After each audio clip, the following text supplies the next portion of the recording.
तो देश के सबसे साफ शहर इंदौर में दूषित पानी पीने के बाद कई लोगों की मौत हो गई। ऐसे हालात क्यों बने, इसकी पड़ताल हुई तो यह मालूम पड़ा कि अधिकारियों ने सड़कें तो साफ नहीं।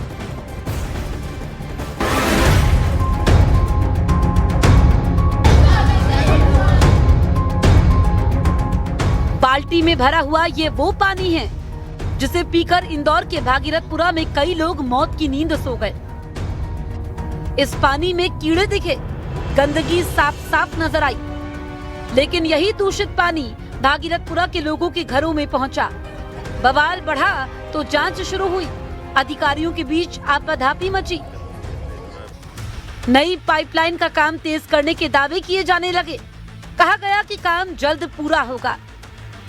भागीरथपुरा इलाके में निगम के कर्मचारी गटर मिला हुआ पीने का पानी साफ करते दिखे, लेकिन असली सच ये है कि करीब महीने भर से इंदौर नगर निगम आंखों पर पट्टी बांधकर बैठा था, क्योंकि नर्मदा की जिस पाइपलाइन में ड्रेनेज का पानी मिल रहा था, उस पाइपलाइन को महीनों पहले ही बदला जाना था। लेकिन निगम के जिम्मेदार अधिकारी टेंडर दबाकर बैठे हुए थे। इसी वजह से ना तो समय पर टेंडर खुला और ना ही पाइपलाइन बदली गई। 8 अगस्त को भागीरथपुरा इलाके की नर्मदा पाइपलाइन बदलने का टेंडर हुआ था। टेंडर खरीदने की आखिरी तारीख 15 सितंबर शाम 6 बजे तक थी और टेंडर 17 सितंबर को दोपहर 12 बजे खोला जाना था। लेकिन टेंडर को 100 से ज्यादा दिन बाद 29 दिसंबर को शाम 4:30 बजे खोला गया।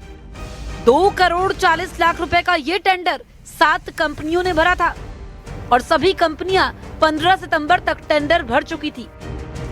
इसके बावजूद टेंडर 4 महीने बाद 29 दिसंबर को खोला गया। नतीजा ये हुआ कि भागीरथपुरा की पाइपलाइन समय पर रिपेयर नहीं हो पाई और जहरीले पानी ने लोगों को निगलना शुरू कर दिया। सवाल सिर्फ इंदौर का नहीं है। बड़ा सवाल ये है कि अगर भारत के सबसे साफ शहर इंदौर में बुनियादी सुविधाएं यानी गटर, पीने के पानी की लाइन का ये हाल है, तो बाकी शहरों में क्या हालात होंगे? क्या वहां भी सरकार इंतजार कर रही है कि जब पीने का पानी दूषित होगा, कुछ मौतें होंगी, तब सरकार जागेगी? इंदौर के दूषित पानी कांड पर कोहराम मचा तो न्यूज 18 इंडिया ने थोड़ी और पड़ताल की। मालूम चला कि भारत के सबसे साफ शहर इंदौर में स्वच्छता के नाम पर घरों और सड़क से कचरा तो रोज उठ रहा था, लेकिन जमीन के अंदर बिछी गटर और पीने के पानी की पाइपलाइन के प्रोजेक्ट लंबे समय से धूल खा रहे थे। पढ़ते खुली तो पता चला कि नगर निगम को 1 दिसंबर के बाद से गंदे पानी की 300 से अधिक शिकायतें मिली, जिनमें भागीरथपुरा जोन 4 की 23 से अधिक शिकायतें हैं। इससे पहले गंदे पानी की समस्या होने से क्षेत्रीय इलाकों में रहने वाले लोगों ने 12 नवंबर 2024 को शिकायत की थी।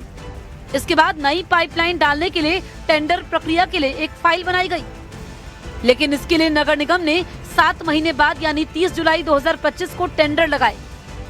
इसके बाद एजेंसी फाइनल भी हो गई, लेकिन नगर निगम की ओर से एजेंसी को वर्क ऑर्डर जारी नहीं किया गया। यही कारण है कि 5 महीने बाद भी नई पाइपलाइन बिछाने का काम ही शुरू नहीं हो पाया। हद तो तब हो गई जब पाइपलाइन के टूटे हुए हिस्से को रिपेयर करने का टेंडर खुलने में भी समय लगा। इंदौर नगर निगम की लापरवाही की लिस्ट यहीं नहीं थमी। सूत्रों के मुताबिक इंदौर के भागीरथपुरा इलाके में नियमों की धज्जियां उड़ाकर सीवेज लाइन के नीचे पीने के पानी की लाइन डाल दी गई। नियम के मुताबिक सड़क के एक तरफ सीवेज की और दूसरी तरफ पीने के पानी की लाइन डाली जाती है। अगर जगह की कमी है तो पीने के पानी की लाइन हर हाल में सीवेज लाइन के ऊपर होनी चाहिए, ताकि लीकेज होने पर पानी दूषित ना हो। लेकिन इंदौर के भागीरथपुरा इलाके में पीने के पानी की लाइन सीवेज लाइन के नीचे डाल दी गई, यानी खुलेआम लोगों की जिंदगी का तमाशा बना। उनकी जिंदगी से खेला गया। लापरवाही पर लापरवाही हुई, जिसका खामियाजा भुगता सरकार और सिस्टम के भरोसे बैठे लोगों ने, क्योंकि अधिकारियों की गलती उन पर भारी पड़ी। और इस बीच सूत्र बता रहे हैं कि इंदौर नगर निगम के पास सैकड़ों कंप्लेंट्स आ चुकी थी, लेकिन अफसर फाइलों को यहां वहां घुमाते रहे। 1 दिसंबर महीने भर में ही गंदे पानी की 300 300 से अधिक शिकायतें नगर निगम के पास पहुंची। खबर यह भी आ रही कि नगर निगम 300 शिकायतों के बाद भी नहीं जागा। लोग गंदे पानी की कंप्लेंट्स कर रहे थे। नगर निगम को जो 300 शिकायतें मिली उनमें भागीरथपुरा जोन 4 की 23 से अधिक शिकायतें हैं। भागीरथपुर में पाइपलाइन के मामले में कई बार ये मामले लटके। 2022 से नई पाइपलाइन डालने के लिए फाइल दफ्तरों में घूम रही थी। इसके लिए 25 नवंबर 2022 को बाकायदा एक बैठक हुई थी और भागीरथपुरा में नर्मदा पाइपलाइन बिछाने और नए कनेक्शन के लिए मालवा इंजीनियरिंग नामक एक एजेंसी को चुना गया था। लेकिन ये जो बैठक हुई, इसमें प्रस्ताव के पास होने के बाद फाइल अचानक गायब हो गई। ऐसी इंफॉर्मेशन मिली है कि फाइल परिषद कार्यालय में ही रखी रही। इसके बाद जनवरी 2023 में आयुक्त कार्यालय और फरवरी 2023 में अपर आयुक्त कार्यालय से फाइल पर साइन किए गए थे। यानी काम शुरू होने में 4 महीने लग गए थे। इसके बाद गंदे पानी की जो प्रॉब्लम है, इस वजह से क्षेत्रीय इलाकों में रहने वाले लोगों ने 12 नवंबर 2024 को बाकायदा कंप्लेंट की। इसके बाद नई पाइपलाइन डालने के लिए टेंडर प्रक्रिया के लिए एक फाइल बनाई गई। लेकिन इसके लिए नगर निगम ने 7 महीने बाद यानी 30 जुलाई 2025 को टेंडर लगाया।